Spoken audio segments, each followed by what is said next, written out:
ಸನ್ಮಾನ್ಯ ಐವನ್ ಡಿಸೋಜರ್ ಅವರು ವಿಧಾನ ಪರಿಷತ್ ಸದಸ್ಯರು. ಇವರನ್ನ ಮುಂಬರುವ ದಿನಗಳಲ್ಲಿ ಕರ್ನಾಟಕ ರಾಜ್ಯದಲ್ಲಿ ಮಂತ್ರಿಮಂಡಲ ವಿಸ್ತರಣೆ ಅಥವಾ ಪುನರ್ರಚನೆ ಸಂದರ್ಭದಲ್ಲಿ ಅವರನ್ನ ಮಂತ್ರಿ ಸ್ಥಾನಕ್ಕೆ ಪರಿಗಣಿಸಬೇಕು ಅಂತ ಹೇಳಿ ಒಂದು ಒತ್ತಾಯ. ಎರಡನೆಯದ್ದು, ಅವಿಭಾಜಿತ ದಕ್ಷಿಣ ಕನ್ನಡ ಜಿಲ್ಲೆ ಇಲ್ಲಿರುವಂಥ ಸ್ಥಳೀಯ ಸಂಸ್ಥೆಗಳಿಂದ ವಿಧಾನ ಪರಿಷತ್ತಿಗೆ 2 ಸ್ಥಾನಗಳು ಮೀಸಲಿದೆ. ಇದರಲ್ಲಿ ಒಂದು ಸ್ಥಾನವನ್ನು ಇನ್ನು ಮುಂದೆ ನಡೆಯುವಂಥ ಚುನಾವಣೆಗಳಲ್ಲಿ ಕ್ರಿಶ್ಚಿಯನ್ ಸಮುದಾಯಕ್ಕೆ ಒಂದು ಸ್ಥಾನವನ್ನು ಕಡ್ಡಾಯವಾಗಿ ಮೀಸಲಿಡಬೇಕು ಅಂತ ಹೇಳಿ ಒಂದು ಕೋರಿಕೆ ಮತ್ತು ಒತ್ತಾಯ. ನಮ್ಮ ಕರ್ನಾಟಕ ರಾಜ್ಯದಲ್ಲಿ ನಾವು ಸುಮಾರು 35 ಲಕ್ಷದಷ್ಟು ಕ್ರೈಸ್ತ ಸಮುದಾಯದ ಜನರಿದ್ದೇವೆ ಎಂಬುದೊಂದು ಅಂದಾಜು. ಆದರೆ ಇಷ್ಟೊಂದು ಸಮುದಾಯದ ಜನರಿದ್ದರೂ ನಮಗೆ ರಾಜಕೀಯ ಪಾಲು ಮಾತ್ರ ಅತಿ ಕಡಿಮೆ ಸಿಕ್ಕಿದ್ದು. ಕರಾವಳಿಯಲ್ಲಿ ಕೊಂಕಣಿ ಮಾತನಾಡುವ ಮಂಗಳೂರು ಕ್ರೈಸ್ತರಿಗೆ ಮಂತ್ರಿಮಂಡಲದಲ್ಲಿ ಸ್ಥಾನ ಇಲ್ಲದೆ ಸುಮಾರು 31 ವರ್ಷ ಆಯಿತು. 1979ರಲ್ಲಿ ಸನ್ಮಾನ್ಯ ಟಿ.ಎಫ್. ರಾಡ್ರಿಗಸ್ ರವರು ಮೀನುಗಾರಿಕಾ ಸಚಿವರಾಗಿದ್ದರು. ಆ ನಂತರ ಸುಮಾರು 10 ವರ್ಷದ ನಂತರ 89-94ರ ಅವಧಿಯಲ್ಲಿ ಸನ್ಮಾನ್ಯ ಬ್ಲೇಸಿಸ್ ಡಿಸೋಜರ್ ಅವರು ವೀರಪ್ಪ ಮೊಯ್ಲಿಯವರ ಸಂಪುಟದಲ್ಲಿ ಕಾನೂನು ಸಚಿವರಾಗಿ ಹಾಗೂ ಕಾರ್ಮಿಕ ಸಚಿವರಾಗಿ ಅವರು ಕೆಲಸ ಕಾರ್ಯಗಳನ್ನು ನಿರ್ವಹಿಸಿದರು. ಈ ಸಂದರ್ಭದಲ್ಲಿ ಸುಮಾರು ತಿಂಗಳಿಗೆ 2,500ದಷ್ಟು ಕಡತಗಳನ್ನು, ಬಾಕಿ ಇರುವಂಥ ಕಡತಗಳನ್ನು ವಿಲೇವಾರಿ ಮಾಡಿದಂಥ ಕೀರ್ತಿ ಇದ್ದು ಇವತ್ತಿಗೂ ಕೂಡ ಅದು ದಾಖಲೆಯಾಗಿ ಬ್ಲೇಸಿಸ್ ಡಿಸೋಜರ್ ಹೆಸರಲ್ಲಿ ಅದು ಉಳಿದಿದೆ ಅಂತ ಒಂದು ಉತ್ತಮ ಕೆಲಸ ಕಾರ್ಯಗಳನ್ನು ಅವರು ಮಾಡಿದರು. ಕ್ರಿಶ್ಚಿಯನ್ ಸಮುದಾಯದಲ್ಲಿ ಹೇಳುವುದಾದ್ರೆ ಆಸ್ಕರ್ ಫೆರ್ನಾಂಡಿಸ್ರು, ಮಾರ್ಗರೆಟ್ ಆಳ್ವರ್ ಅವರು, ಅದೇ ರೀತಿ ನಮ್ಮ ಜಿಲ್ಲೆಯ ಜಾರ್ಜ್ ಫೆರ್ನಾಂಡಿಸ್ ರವರು ರಕ್ಷಣಾ ಸಚಿವರಾಗಿದ್ದರು. ಅದೇ ರೀತಿ ನಮ್ಮ ಸಮುದಾಯದ ಎ.ಕೆ. ಆಂಟನಿ ಅವರು ಕೂಡ ಕೇಂದ್ರದಲ್ಲಿ ರಕ್ಷಣಾ ಸಚಿವರಾಗಿದ್ದರು. ಇವರೆಲ್ಲರೂ ಅವರವರಿಗೆ ಸಿಕ್ಕಿದಂಥ ಅವಕಾಶದಲ್ಲಿ ಯಾವುದೇ ಕಪ್ಪು ಚುಕ್ಕೆ ಇಲ್ಲದೆ ಅತಿ ನಿಷ್ಠೆಯಿಂದ ನಮ್ಮ ಇಡೀ ದೇಶದ ಸೇವೆಯನ್ನು ಮಾಡಿದ್ದಾರೆ. ಅವರಿಗೆ ಸಿಕ್ಕಿದಂಥ ಅವಕಾಶಗಳನ್ನು ಚೆನ್ನಾಗಿ ಉಪಯೋಗಿಸಿಕೊಂಡು ಇಂದಿಗೂ ಅವರು ಜನರ ಮನಸ್ಸಿನಲ್ಲಿ ಅಚ್ಚಳಿಯದೆ ಅವರ ಸೇವೆ ಉಳಿದಿದೆ ಅಂತ ಹೇಳಲಿಕ್ಕೆ ನಮಗೆ ಹೆಮ್ಮೆ ಆಗ್ತದೆ. ಈ ಕ್ರೈಸ್ತರು ಬೆಂಗಳೂರು, ಕರಾವಳಿ ಕರ್ನಾಟಕ, ಕೊಡಗು, ಮೈಸೂರು, ಬೀದರ್, ಕೋಲಾರ, ಧಾರವಾಡ, ಚಿಕ್ಕಮಗಳೂರು, ಶಿವಮೊಗ್ಗ ಮುಂತಾದ ಕಡೆಯಲ್ಲಿ ಗಮನಾರ್ಹವಾಗಿ ಇದ್ದಾರೆ. ಒಂದು ಅಂದಾಜಿನ ಪ್ರಕಾರ 30ರಿಂದ 35 ಲಕ್ಷ ಇದ್ದಾರೆ ಅಂತ ಹೇಳಿ ನಮ್ಮ ಅಂದಾಜು. ಆದರೆ ಇತ್ತೀಚಿನ ದಿನಗಳಲ್ಲಿ ನಮ್ಮ ಈ ಸಮುದಾಯಕ್ಕೆ ಸರ್ಕಾರದಲ್ಲಿ ಪಾಲುದಾರಿಕೆ ಕಡಿಮೆ ಆಗ್ತಾ, ರಾಜಕೀಯ ಅವಕಾಶಗಳು ಕೂಡ ಕಡಿಮೆ ಆಗಿವೆ. ನಮ್ಮದೇ ಗಾತ್ರದ ಜನಸಂಖ್ಯೆ ಇರುವ ಇತರ ವರ್ಗಗಳಿಗೆ ಹೋಲಿಸಿದ್ರೆ ನಮಗೆ ಸಿಕ್ಕಿರುವ ಅವಕಾಶಗಳು ತೀರ ಕಡಿಮೆ. ಈಗ ನೇಕಾರ, ಉಪ್ಪಾರ, ತಿಗಳ, ಕೊಡವ ಇಂಥ ಸಮುದಾಯಗಳಿಗೆ ಅತಿ ಹೆಚ್ಚಿನ ಪಾಲು ಸಿಕ್ಕಿದ್ರೆ ನಮ್ಮ ಸಮುದಾಯಕ್ಕೆ ಹೋಲಿಸಿ ಅವರ ಸಮುದಾಯಕ್ಕೆ ನಮ್ಮನ್ನು ಹೋಲಿಸಿದ್ರೆ ನಮಗೆ ತೀರ ಅವಕಾಶಗಳು ಕಡಿಮೆ ಅಂತಲೇ ಹೇಳ್ಬೋದು. ನೋಡಿ, ಪ್ರಸ್ತುತ ವಿಧಾನಸಭೆಯಲ್ಲಿ 224 ಸ್ಥಾನಗಳಿದ್ರೆ ಅದರಲ್ಲಿ ಕೇವಲ ಒಬ್ಬರು ಕ್ರಿಶ್ಚಿಯನ್ ಇರುವುದು, ಕೆ.ಜೆ. ಜಾರ್ಜ್ ಅವರು ಮಂತ್ರಿಯಾಗಿದ್ದಾರೆ. ಅದೇ ರೀತಿ ವಿಧಾನ ಪರಿಷತ್ತಿನಲ್ಲಿ 75 ಸ್ಥಾನ ಇದ್ದರೆ ಅದರಲ್ಲಿ ಒಬ್ಬರು ಮಾತ್ರ, ಐವನ್ ಡಿಸೋಜರ್ ಮಾತ್ರ ವಿಧಾನ ಪರಿಷತ್ನಲ್ಲಿ ಶಾಸಕರಾಗಿರುವುದು.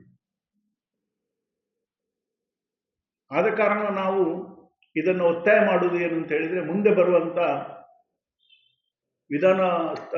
ಅವಿಭಾಜಿತ ದಕ್ಷಿಣ ಕನ್ನಡ ಜಿಲ್ಲೆಯಿಂದ ನಡೆಯುವಂತ ವಿಧಾನ ಪರಿಷತ್ಗೆ ನಡೆಯುವಂತ ಚುನಾವಣೆಯಲ್ಲಿ ಒಂದು ಸ್ಥಾನವನ್ನು ಕಡ್ಡಾಯವಾಗಿ ನಮ್ಮ ಕ್ರಿಶ್ಚಿಯನ್ ಸಮುದಾಯಕ್ಕೆ ಮೀಸಲಿಡಬೇಕು ಅಂತ ಹೇಳಿ ನಾವು ಒತ್ತಾಯ ಮಾಡ್ತಾ ಇದ್ದೇವೆ. ಈ ಒಂದು 299 ಸ್ಥಾನ ಆಗ್ತದೆ ವಿಧಾನ ಪರಿಷತ್ ಮತ್ತು ವಿಧಾನಸಭೆ ಸೇರಿಸಿದ್ರೆ.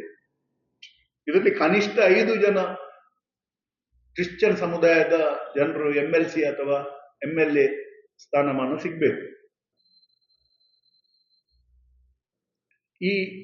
ಈಗ ವಿಧಾನ ಪರಿಷತ್ನಲ್ಲಿ ಸದಸ್ಯರಾಗಿರುವ ನಮ್ಮ ಐವನ್ ಡಿಸೋಜರ್ ಅವರು 2ನೇ ಬಾರಿ ಅವರು ವಿಧಾನ ಪರಿಷತ್ತಿನ ಸದಸ್ಯರಾಗಿದ್ದಾರೆ.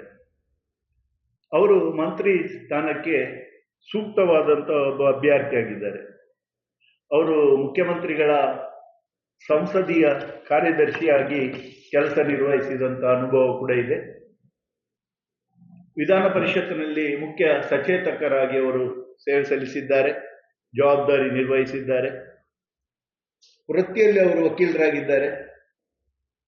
ಅಪಾರ ಕಾನೂನು ಜ್ಞಾನ ಮತ್ತು ಸಾಮಾಜಿಕ ಜ್ಞಾನ ಕೂಡ ಹೊಂದಿದ್ದಾರೆ. ಜನಪ್ರಿಯರು ಕೂಡ ಆಗಿದ್ದಾರೆ ಅವರು. ಅದೇ ರೀತಿ ಪಕ್ಷದ ಕಾರ್ಯದರ್ಶಿಯಾಗಿ ಸೇವೆ ಸಲ್ಲಿಸಿದ್ದಾರೆ. ಯಾವುದೇ ಗುಂಪುಗಾರಿಕೆಯಲ್ಲಿ ಅವರು ತೊಡಗಿಕೊಳ್ಳದೆ ಪಕ್ಷದ ನಿಷ್ಠಾವಂತ ಅನುಯಾಯಿಯಾಗಿದ್ದಾರೆ.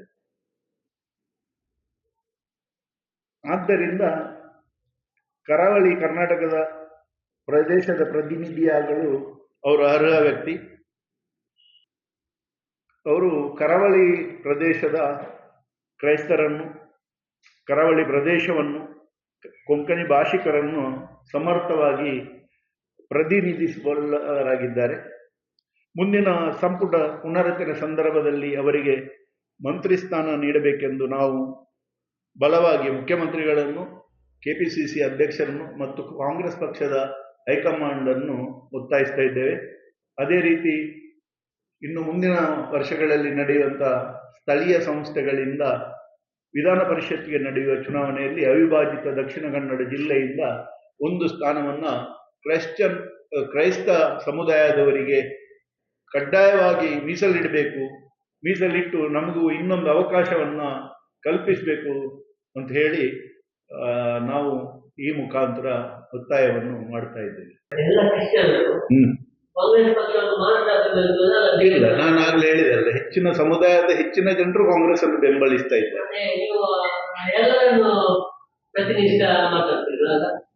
ಎಲ್ಲರನ್ನು ಪ್ರತಿನಿಧಿಸಿ ಕಾಂಗ್ರೆಸ್ಗೆ ಇದು ಪಕ್ಷ ಅಲ್ಲಲ್ಲ, ಪಕ್ಷ ಕೊಡಬೇಕು. ನಾವು ಹೈಕಮಾಂಡ್, ಕೇಂದ್ರ ಹೈಕಮಾಂಡ್ ಅನ್ನು ಮತ್ತು ಮುಖ್ಯಮಂತ್ರಿಗಳನ್ನು, KPCC ಅಧ್ಯಕ್ಷರನ್ನು ಈ ಮೂಲಕ ನಾವು ಒತ್ತಾಯ ಮಾಡ್ತಾ ಇದ್ದೇವೆ.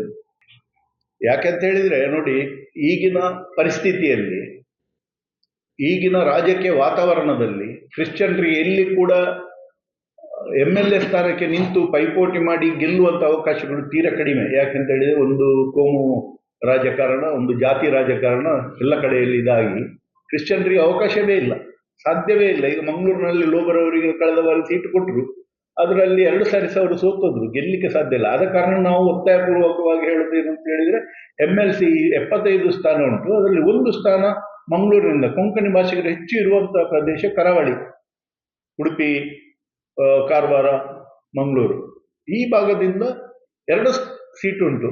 ಈಗ ಪ್ರಸಕ್ತ ಇದರಲ್ಲಿ ಇಬ್ಬರಿಗೆ ಅವಕಾಶ ಇರುವುದು. ಅಲ್ಲೊಂದು BJP ಪಕ್ಷದವರು ಪಡ್ಕೊಂಡಿದ್ದಾರೆ, ಒಂದು ಕಾಂಗ್ರೆಸ್ನವರಿಗೆ ಕೊಟ್ಟಿದ್ದಾರೆ.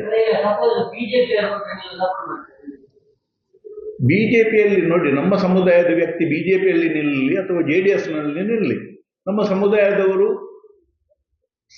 ಸಪೋರ್ಟ್ ಮಾಡಿದ್ದು ಇದೆ, ಇಲ್ಲ ಅಂತ ಹೇಳಿಲ್ಲ. ಜಾರ್ಜ್ ಫೆರ್ನಾಂಡಿಸ್ ರವರು BJPಯಲ್ಲಿ ನಿಂತಿದ್ರು, ಕ್ರೈಸ್ತ ಸಮುದಾಯದವರು ಅವರಿಗೆ ಸಹಕಾರ ಕೊಟ್ಟಿದ್ದಾರೆ, ಸಮುದಾಯದವರು ಅವರಿಗೆ ಬೆಂಬಲ ಕೊಟ್ಟಿದ್ದಾರೆ. ನೋಡಿ, ಅವರು BJPಯವರು ನಮ್ಮ ಸಮುದಾಯಕ್ಕೆ ಸೀಟನ್ನು ಕೊಟ್ಟಾಗ ನಮ್ಮಲ್ಲಿ ನೀವು ಪ್ರಶ್ನೆ ಕೇಳಿ, ಅವರು ಕೊಡುದಿಲ್ಲ. ಕೊಟ್ರೆ ನಾವು ಖಂಡಿತ ನೋಡ್ತೇವೆ, ಖಂಡಿತ ಸಪೋರ್ಟ್. ಅವರು BJPಯಲ್ಲಿ ಒಬ್ಬ ಕ್ರಿಶ್ಚಿಯನ್ ನಿಂತರೆ ನಾವು ಅವರನ್ನು ವಿರೋಧ ಮಾಡುವುದಿಲ್ಲ. ನಾವು ಯಾಕೆ ವಿರೋಧ ಮಾಡಬೇಕು? ಜಾರ್ಜ್ ಫೆರ್ನಾಂಡಿಸ್ ರವರು ಈ ದೇಶದ ರಕ್ಷಣಾ ಮಂತ್ರಿ ಆಗಿದ್ದಾರೆ, BJPಯಿಂದ ಆದದ್ದು. BJP ಸರ್ಕಾರದಲ್ಲಿ ಅವರು ರಕ್ಷಣಾ ಮಂತ್ರಿ ಆದರು, BJPಯಲ್ಲಿ ಇದ್ದಾರೆ. ನೋಡಿ, ಅವರು ನಾಡ್ದು ಇಲ್ಲಿ ಚುನಾವಣೆಯಲ್ಲಿ ನಿಲ್ಬಹುದು. ಅವರು ಇಲ್ಲಿ ಕೇರಳದಲ್ಲಿ ನಿಂತರೆ ಅವರಿಗೆ ಅಲ್ಲಿ ಸಹಕಾರ ಕೊಡಬಹುದು. ಆದರೆ ನಾನು ಹೇಳಿದಿಷ್ಟೇ, ನಮ್ಮ ಸಮುದಾಯದ ಮೇಜರ್ ಪಾಲು ಇವತ್ತು ಕಾಂಗ್ರೆಸ್ ಪಕ್ಷಕ್ಕೆ ಸಹಕಾರ ಕೊಡ್ತಾ ಉಂಟು.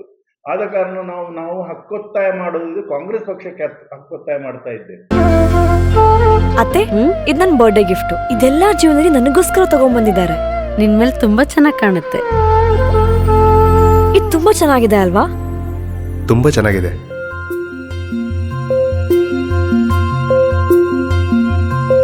It will look really good on you.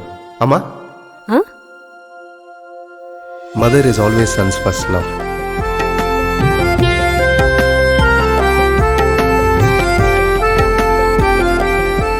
ಪ್ರತಿ ಪೀಳಿಗೆಯ ಪ್ರೀತಿಯ ಮಳಿಗೆ GL ಆಚಾರ್ಯ ಜುವೆಲ್ಲರ್ಸ್.